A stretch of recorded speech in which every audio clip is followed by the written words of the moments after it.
दिनांक 20 ऑगस्ट 2024 रोजी रात्री 8 वाजण्याच्या सुमारास दहिवडीमधील सिद्धनाथ मंदिराजवळ व्यायामशाळेमध्ये सोमनाथ लहू चव्हाण आणि त्याचा मित्र दयासागर चंद्रकांत गलंडे व्यायाम करत असताना कोंदवले येथील लखन पाटोळे, रोहित जाधव, खाशा रणपिसे, गुरुराज माने, प्रसाद माने, चैतन्य माने आणि किरण माने यांनी त्यांच्या साथीदारांसह या दोघांवर हल्ला चढवला।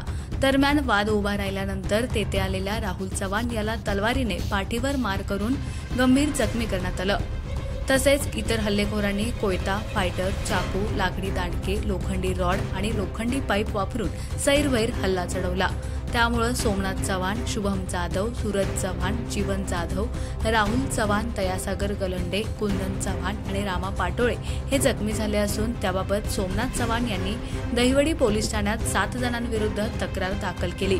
या प्रकरणाचा पुढील तपास सहाय्यक पोलीस निरीक्षक अक्षय सोनवणे यांच्या मार्गदर्शनाखाली PSI गुलाब दोलताडे करीत आहेत। खबर गावाकडची उपसंपादक एकनाथ वाघमोडे, दहिवडी।